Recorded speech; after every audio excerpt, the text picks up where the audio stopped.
Assalamualaikum warahmatullahi wabarakatuh. Di sini saya akan menemukan aplikasi perhitungan pajak bumi dan bangunan. Di sini saya berperan sebagai wajib pajak, petugas pajak, dan petugas loket. Pertama kali yang harus dilakukan oleh wajib pajak yang akan mengurus PBB-nya adalah mendaftar. Kita klik daftar. Di sini ada pendaftaran. Kita isi semua form yang ada di form pendaftaran. NPWP kita isi, nama, pekerjaan, nomor telepon, alamat,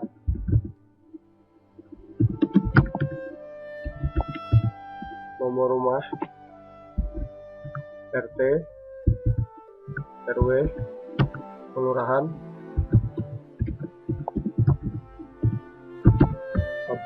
kabupaten atau kota Bekasi, nomor KTP. Setelah kita isikan form pendaftaran semuanya, lalu kita klik daftar. Nanti akan tampil data berhasil terdaftar, silakan tunggu konfirmasi. Kita klik OK. Setelah wajib pajak mengisikan semua form pendaftaran, tinggal menunggu konfirmasi dari petugas pajak. Saya akan masuk ke user petugas pajak.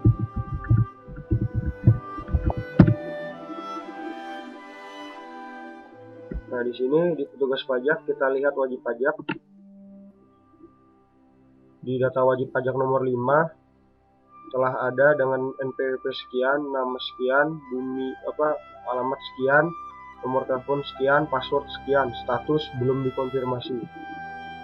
Jika kita setujui, maka wajib pajak dapat login. Jika kita hapus, wajib pajak akan melakukan pendaftaran kembali. Sekarang kita setujui. Oke. Nah, setelah kita setujui, wajib pajak dengan NPWP sekian, nama sekian, alamat sekian, nomor telepon sekian, dan password masih default, status sudah dikonfirmasi, baru wajib pajak dapat login. Sekarang saya logout. Username di sini untuk wajib pajak dari NPWP. Password masih default, yaitu 123456. Setelah kita mengisikan username dan password, kita login. Selama kita belum ganti password, notifikasi ini akan keluar terus. Demi keamanan silakan ganti password Anda. Tetapi jika kita sudah mengganti password, notifikasi ini udah hilang dan tidak akan muncul lagi. Kita klik OK. Nah, di sini menu pertama home untuk wajib pajak. Di sini kita input aset. Kita di sini tambah aset yang akan kita bayarkan pajak bumi dan bangunannya. Di sini ada nama aset kita misalkan rumah, alamat, nomor rumah, RT, RW, kelurahan. Setelah kita mengisikan semua form aset, kita simpan. Data sudah tersimpan, kita klik OK. Setelah kita mengisikan data aset, lalu kita dapat mengisikan SPOP. Lalu kita klik SPOP. Nah, di SPOP ini kita akan mengisikan form. Formnya itu form NOP. NOP itu kita bisa dapat di nomor SPPT lama. NOP kita isikan. NOP bersamanya juga sama seperti NOP. NOP asal sama seperti NOP. Nomor SPPT lama sama seperti nomor NOP.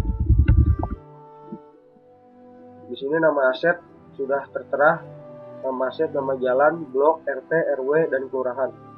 Pekerjaan, nama subjek pajak, NPWP, jalan, RT, RW, kelurahan, kota, nomor KTP udah tertera. Setelah itu kita masukkan luas tanah kita. Luas tanah kita misalkan 100 meter persegi. Jenis tanah plus bangunan. JNT-nya karena masih 100 meter persegi, dia masih di zona AE. Setelah kita inputkan semua, kita klik simpan. Data SPOP tersimpan. Kita klik OK. Lalu setelah kita mengisikan SPOP, karena tadi kita mengisikan tanah dan bangunan, maka sekarang kita menginputkan LSPOP. LSPOP itu adalah pengukur luas bangunan dan fasilitas di aset kita. Sekarang kita inputkan LSPOP. Nama aset sudah tertera di sini, rumah. Luas bangunannya misalkan 150 meter persegi, luas tamannya misalkan 50 meter persegi, luas pagar 20 meter persegi, luas kolam berenang 70 meter kubik. Setelah kita isikan semua, maka kita klik simpan. Data LSPOP tersimpan. Di sini di opsinya akan keluar tunggu konfirmasi. Maka wajib pajak menunggu konfirmasi dari petugas pajak untuk menyetujui semua daftar SPOP dan LSPOP yang tadi diinputkan.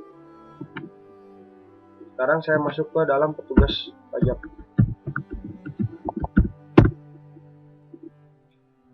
Nah, di sini lihat aset wajib pajak. Nomor 8, rumah dengan alamat Bumi Sani, nomor aset 8, RT 8, RW 8, Kelurahan Bekasi Maju, nilai buminya sekian, nilai bangunannya sekian. Tunggu dikonfirmasi. Di sini opsinya bisa kita lihat. Detail aset wajib pajak. Setelah sesuai dengan apa yang diinputkan, setelah itu kalau misalkan tidak sesuai bisa kita tolak. Wajib pajak akan menginputkan SPOP dan LSPOP kembali. Tapi jika sudah sesuai semua, kita setujui. Di sini saya akan klik setujui. Data sudah dikonfirmasi. Kita klik OK.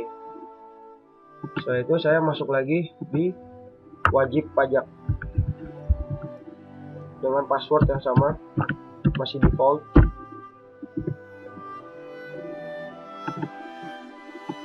Nah, di sini kita lihat di aset bahwa data yang tadi tunggu konfirmasi sekarang sudah berubah jadi cetak SPPT. Setelah kita sudah dikonfirmasi, kita lalu bisa cetak SPPT. Ini adalah tampilan SPPT atau surat pemberitahuan pajak terhutang. Di sini wajib pajak harus membayarkan hutangnya sebesar Rp432.500.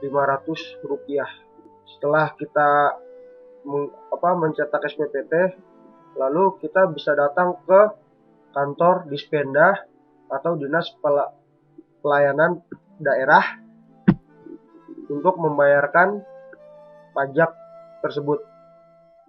Setelah kita mendatangi Dispenda, petugas loket akan mengkonfirmasi dan akan mencetak STTS. Saya akan masuk ke dalam petugas loket.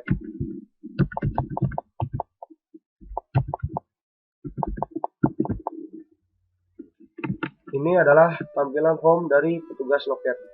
Di sini, jika petugas loket telah menerima SPPT dari wajib pajak, petugas loket akan menginputkan pajak. Lalu, setelah wajib pajak membayar, petugas loket akan setujui. Jika wajib pajak mengajukan surat keringanan, itu surat keringanan warisan atau surat keringanan tidak mampu, maka surat keringanan itu akan di-scan dan akan diinputkan keringanan, lalu jumlah pajak yang terhutang akan dikurangi sebesar 300 juta. Misalkan di sini wajib pajak tidak mempunyai surat keringanan, langsung bayar dan petugas loket lalu langsung menyetujui. Saya klik setujui. Data sudah tersimpan. Status pajak telah lunas. Setelah disetujui dan status pajak telah lunas, petugas loket akan mencetak STTS. Ini tampilan dari STTS, surat tanda terima setoran.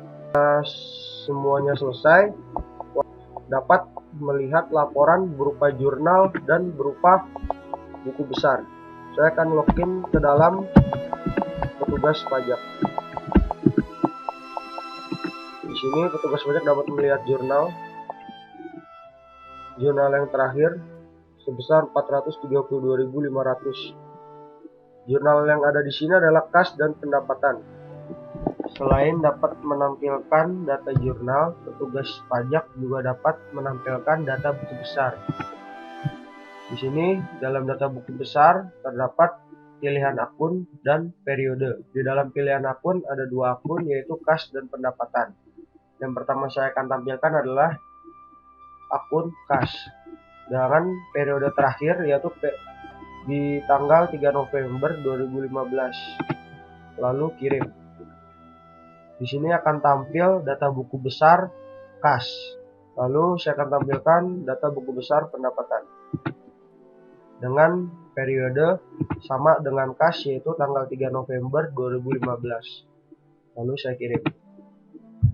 Nah, di sini terdapat data buku besar dengan nama akun pendapatan. Jika wajib pajak ingin mengganti password default, petugas pajak dapat masuk ke dalam menu ubah password, seperti contohnya seperti ini.